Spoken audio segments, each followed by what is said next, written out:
हाँ विद्यार्थियों, आज हम प्रश्नावली नंबर 8 की बात करेंगे। आपको पिछले वाले वीडियो में मैंने 8वीं प्रश्नावली के बारे में कुछ बेसिक जानकारी दी थी। आज हम सवालों के बारे में बात करेंगे। तो सवाल आप सुन लीजिए, उसके बाद में उसका चित्र बनाते हैं। सवाल नंबर हम 1 की बात कर रहे हैं। 1 नंबर सवाल आप किताब में देखेंगे।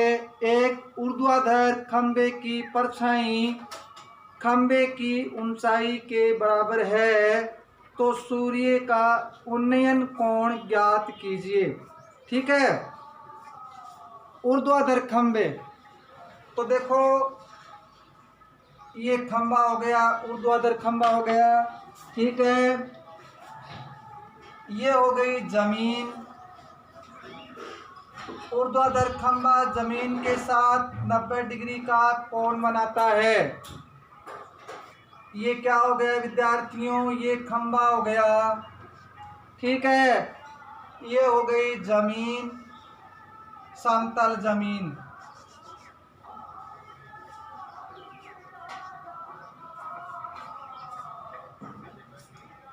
परछाई खंबे की ऊंचाई के बराबर है, तो ऊंचाई को हम h मीटर मान लेते हैं। ठीक है, ये इसकी ऊंचाई h मीटर हो गई, खंबे की ऊंचाई। परछाई, ये खंबे की परछाई बनेगी। किसकी परछाई बनेगी? ये खंबे की परछाई बनेगी भाई, जमीन पर बनती है परछाई। फिर उन्नयन कोण बताया था मैंने आपको, ये उन्नयन कोण जमीन के साथ बनेगा। उन्नयन कोण आप मान लेंगे थीटा डिग्री। क्या मान लेंगे? थीटा डिग्री मान लेंगे। ठीक है, इसके बाद आगे देखिए, ये आधार का काम कर गया और ये लंब। आधार और लंब में संबंध, इसका नाम दे दो ABC। ये ABC एक समकोण त्रिभुज बन गया। हम लिखेंगे समकोण त्रिभुज ABC में आधार और लंब में संबंध tan थीटा का होता है। तो tan थीटा का सूत्र होता है लंब बटे आधार।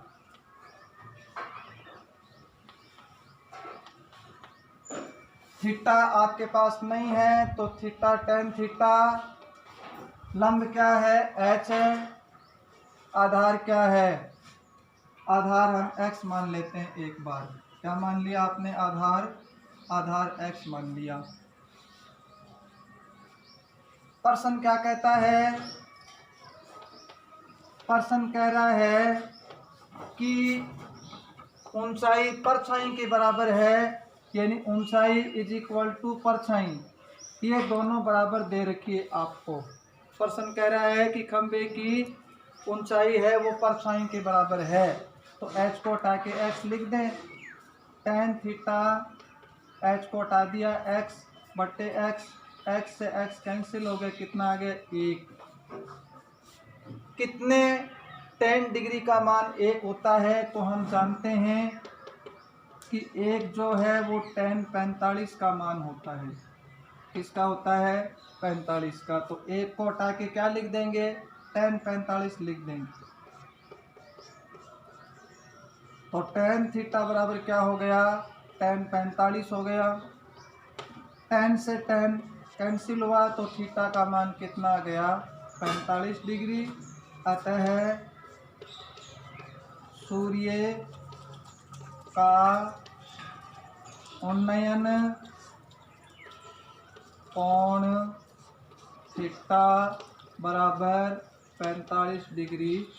उत्तर आ गया भाई। ठीक है, सवाल नंबर 11 देखिए विद्यार्थियों, प्रश्नावली नंबर 8 का 11 नंबर सवाल देखिए, सुनिए। एक मीनार क्षैतिज समतल पर ऊर्ध्वाधर खड़ी है। ये समतल है, ये समतल जमीन है।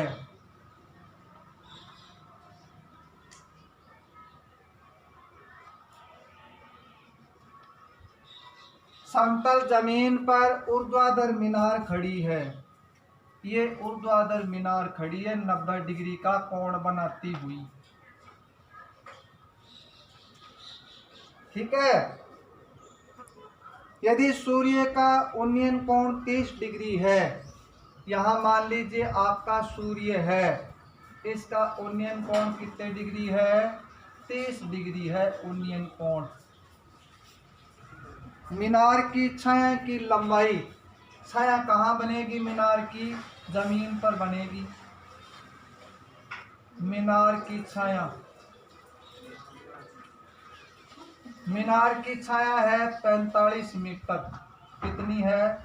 45 मीटर है मीनार की छाया। तो मीनार की ऊंचाई ज्ञात कीजिए। क्या ज्ञात कीजिए? मीनार की ऊंचाई ज्ञात कीजिए। तो मीनार की ऊंचाई मान लेते हैं h मीटर। ये लंब हो गया, ये आधार हो गया। लंब और आधार का संबंध का सूत्र होता है tan थीटा लंब बटा आधार। तो आप लिखेंगे चूंकि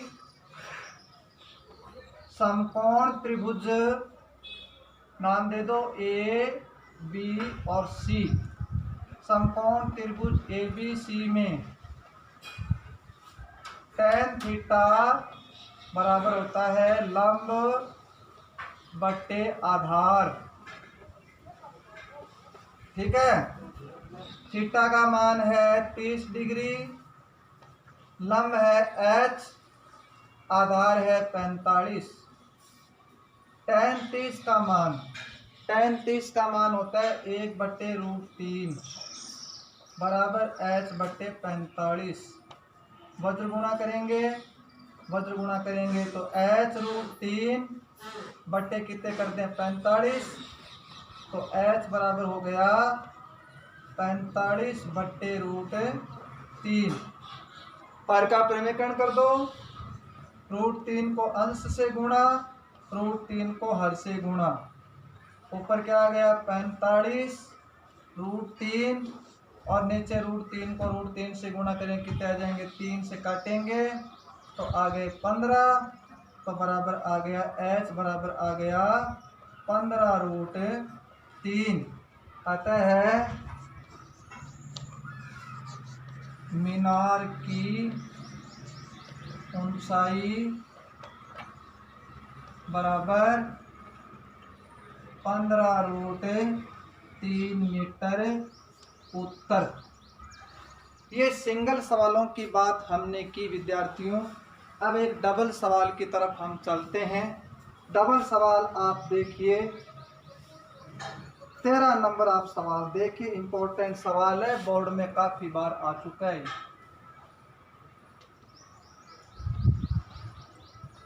देखिए 13वां सवाल ध्यान से। किसी अपूर्ण मीनार के आधार से 120 मीटर दूर किसी बिंदु से मीनार के शिखर का उन्नयन कोण 30 डिग्री है। ज्ञात करो कि मीनार को और कितना ऊंचा बनाया जाए जिससे उसी स्थान पर उसका उन्नयन कोण 60 डिग्री है। ठीक है।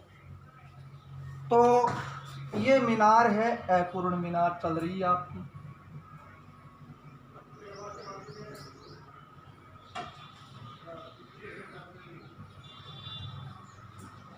ये मीनार,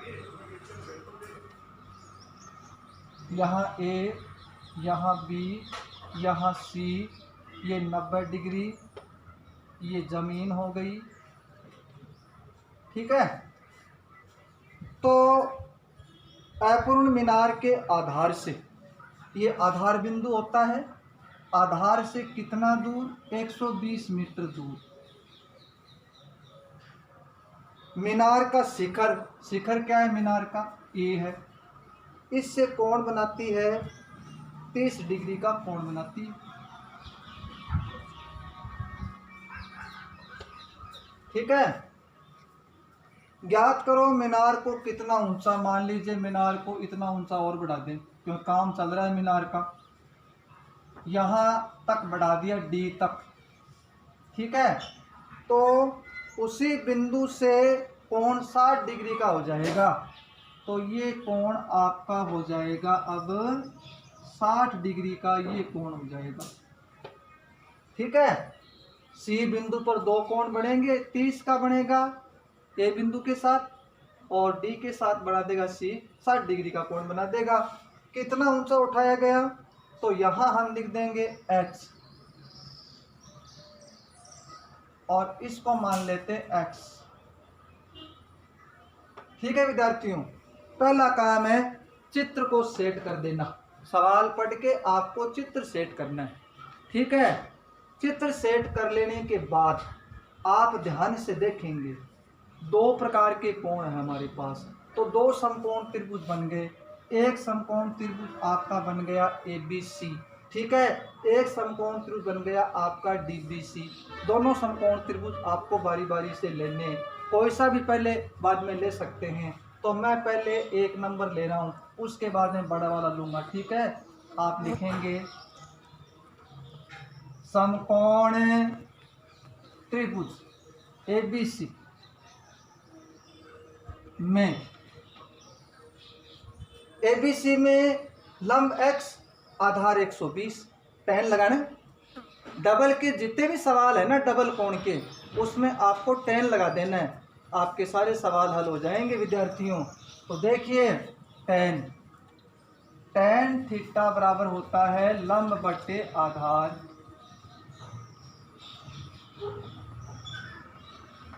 थीटा का मान कितना लेंगे, 1 नंबर वाले त्रिभुज में 29 डिग्री का है, तो tan 30 डिग्री बराबर लंब x और आधार क्या है 120। ठीक है, आगे चलो। tan 30 का मान सारणी से होता है 1/√3 होता है, बराबर क्या लिख दिया x बटे 120 लिख दिया। वज्र गुणा कर लेंगे वज्र गुणा करेंगे तो x√3 बराबर कितना आ गया 120। इसको मैं समीकरण नंबर दे दूं 1। ठीक है, यहाँ से हम मान निकाल के छोड़ देंगे, तो मान निकाला तो x का मान कितना आ गया, x का मान 120/√3 आ गया। इसको मैंने समीकरण नंबर क्या लगा दी, इसको मैंने समीकरण नंबर 2 लगा दी। ठीक है, अब चलो आगे आगे चलते हैं। आगे चलेंगे तो हम बड़े वाला समकोण त्रिभुज लेंगे, इसका नाम DBC है। तो हम लिखेंगे समकोण त्रिभुज DBC में। ठीक है, DBC में लिखेंगे, ये समीकरण देखो इसकी, ठीक है, ध्यान रखना भी, ठीक है ना, ये इसकी समीकरण। अब चलो आगे, तो यहाँ भी हम tan लगाएंगे। tan थीटा बराबर क्या होता है, लंब बटे आधार होता है। थीटा का मान बड़े वाले समकोण त्रिभुज में 60 डिग्री है, कितना है 60 डिग्री है, तो tan 60 डिग्री। लंब क्या है बड़े वाले में, देखो लंब है ना, ये पूरा हो जाएगा लंब, तो पूरा लंब करेंगे तो h + x हो जाएगा पूरा लंब। क्या हो जाएगा, h + x मीटर हो जाएगा। ठीक है ना, पूरा लंब BD लंब हो जाएगा। तो कितना हो गया, हम लिख देंगे h + x और आधार क्या है 120 है। ठीक है, tan 60 का मान होता है सारणी से √3/1 कर सकते हैं, पता है आपको। h प्लस क्या हो गया x बटे में कितना कर दूं 120 कर दूं। वज्र गुणा करेंगे तो क्या आ जाएगा h + x बराबर कितना आ जाएगा 120। समीकरण नंबर क्या बना दी 3 नंबर। इसके बाद में आगे देखो समीकरण नंबर 2 जो हमने मान निकाल रखा है वो समीकरण 1 से निकाला है, वो मान हम समीकरण नंबर 3 में प्रतिस्थापित करेंगे, यानी उसमें रख देंगे। ठीक है, तो आप लिखेंगे समीकरण 2 से x का मान समीकरण नंबर 3 में रखने पर, रख दे, इसको रखना है, x को हटाना है, x हटेगा। ठीक है, तो x के लिए क्या लिख देंगे 120 बटे में आ जाएगा √3 बराबर क्या है 120 है। ठीक है, 120 √3 आएगा, यहाँ गलती होगी, 120 रूट कितना आ गया 3 आएगा, ठीक है ना, ये गलती होगी ध्यान रखना भी। 120 को रूट 3 मैंने 120 लिखा था, रूट 3 हो रहेगा इसमें, ठीक है। 120 रूट कितना आ गया 3 हो गया।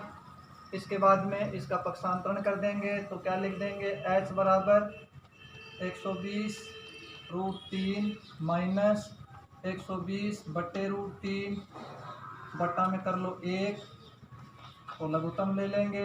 लघुत्तम कितना आ गया, लघुत्तम आ गया रूट 3 इसका भाग देंगे रूट 3 को रूट 3 से गुणा कर दो 3 आ जाएगा, तो 120 गुणा 3 कर देंगे, रूट 3 का भाग देंगे 1 बार जाएगा तो 120 गुणा 1 कर देंगे, ठीक है।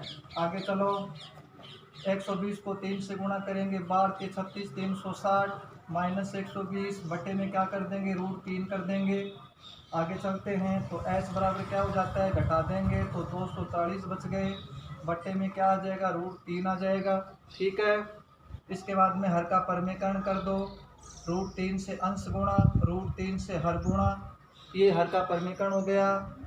तो आगे बढ़ेंगे तो h बराबर क्या हो गया 240 रूट 3 और बटे में क्या आ गया, बटे में आ गया आपका 3 से काटेंगे तो कितने आ जाएंगे 80 रूट 3,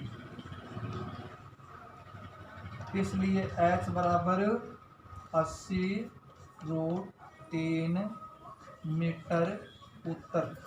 देखो विद्यार्थियों, यदि आपको बोर्ड के अंदर रूट 3 का मान देते हैं तो आप आगे हल करेंगे, नहीं देते हैं तो आप इतना ही हल कर देना, आपको पूरे अंक मिलेंगे।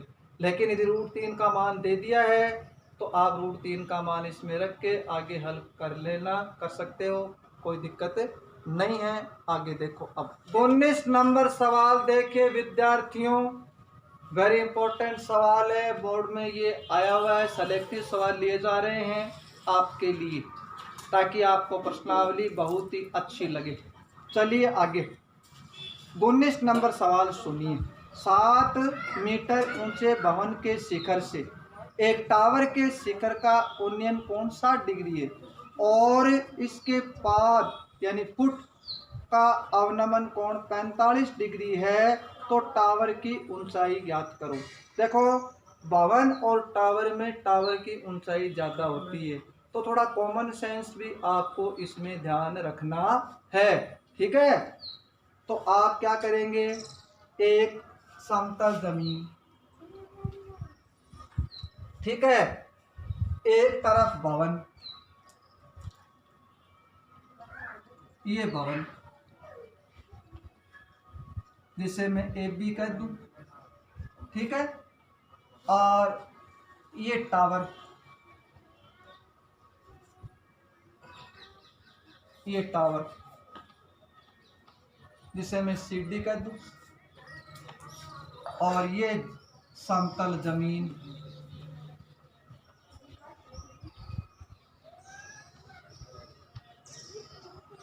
ठीक है। चलिए आगे 7 मीटर ऊंचे भवन, तो भवन की ऊंचाई है 7 मीटर, कितनी है 7 मीटर भवन की ऊंचाई है। 7 मीटर ऊंचे भवन के शिखर से टावर का शिखर, तो शिखर से शिखर मिलाना है तो पहले आधार बना लो, ये आधार हो गया, ठीक है। अब इसके शिखर से शिखर को मिला दो, मिल गए शिखर से शिखर। शिखर से शिखर का जो उन्नयन कोण है वो 60 डिग्री का है, कितना है भाई, वो कोण है 60 डिग्री का, पहली बात खत्म। इसके बाद इसके पाद बिंदु, किसके पाद बिंदु, टावर का, टावर का पाद बिंदु ये, इसके पाद बिंदु से इसके शिखर का अवनमन कोण, अवनमन कोण मैंने बताया ऊपर की तरफ बनेगा, अवनमन कोण है आपका, अवनमन कोण आपका है 45 डिग्री, ठीक है।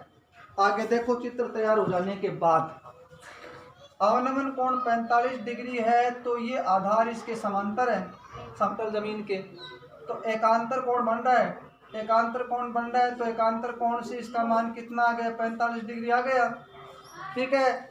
नीचे वाला एक आयत है, यहाँ ई बिंदु लिख देते हैं, लिख दिया ई बिंदु, तो ये जो आपको ए डी ई ए दिख रहा है आयत है, आयत के आमने सामने की भुजा बराबर होती है, तो मैं इसको x मानूं, क्या मानूँ, इसको x मानूँ तो ये भी क्या हो जाएगा, x हो जाएगा। और आयत की ये भुजाई इसके बराबर होगी तो इसका मान कितना हो जाएगा, 7 मीटर हो जाएगा इसका मान। ठीक है, समझ आ गया। आगे चलो। और ये जो ऊंचाई है आपकी CE, इसको हम क्या मान लेंगे, इसको h मान लेंगे इस टुकड़े को। तो ये जो पूरी है, ये जो पूरी यहाँ से आपको दिख रही है, ये पूरी टावर की जो ऊंचाई है, ये पूरी टावर की ऊंचाई कितनी होगी, h प्लस 7 हो गई भाई। ये टावर की कुल ऊंचाई होगी। ठीक है, चित्र इसमें मेन है। चित्र पर आपको बहुत प्रैक्टिस करनी पड़ेगी। चित्र सही बन गया तो बाद में मैंने बताया है कि जहाँ डबल कोण का सवाल है उसमें 10 लगता है, 10 के अलावा कुछ लगाने की आवश्यकता ही नहीं है। ठीक है, चित्र पर काम करना जरूरी है। अब देखो हमारे पास एक समकोण त्रिभुज तो ये ले लेते हैं जिसका लंब h है, आधार क्या है, x है। और एक चाहे ये ले लो और चाहे ये ले लो, बात एक ही है। यहाँ लंब 7 है, आधार क्या है, x है। यहाँ देखें तो लंब 7 है, आधार x है। दोनों में से कोई भी ले सकते हैं। ठीक है, तो पहले हम दो समीकरण बनाएंगे, पहला काम समझने का है। तो शुरुआत करते हैं ऊपर से। समकोण त्रिभुज AEC में tan थीटा बराबर होता है लंब बटे आधार। थीटा का मान 60 डिग्री लेंगे। tan 60 लंब h आधार x, tan 60 का मान होता है √3/1 h बटे x। वज्र गुणा करेंगे तो h बराबर क्या आ जाएगा, x √3। समीकरण पहली समीकरण आपकी तैयार हो गई है। तथा दूसरी समीकरण,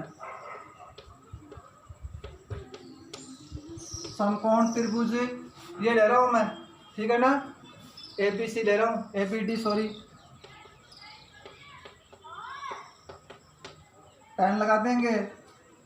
tan थीटा बराबर क्या होता है, लंब बटे आधार होता है। थीटा का मान कितना ले लेंगे, 45 ले लेंगे। और लंब क्या है, लंब है 7, आधार क्या है, x है। 45 का मान 1/1 होता है, 7/x। वज्र गुणा कर लेंगे, वज्र गुणा करेंगे तो x का मान कितना आ गया, 7 आ गया। समीकरण कौन सी बना, दूसरी बना दी। ठीक है, अब x का मान किस में रख देंगे, 1 में रख देंगे। तो समीकरण 2 से x का मान समीकरण नंबर 1 में रखने पर रखेंगे तो क्या आ जाएगा, h का मान आ गया 7√3। ये h का मान आया है। ठीक है, हमें टावर की ऊंचाई चाहिए। टावर की ऊंचाई h नहीं है, h तो सिर्फ ये टुकड़ा है। टावर की ऊंचाई कितने, h + 7 है। तो हम लिखेंगे अतः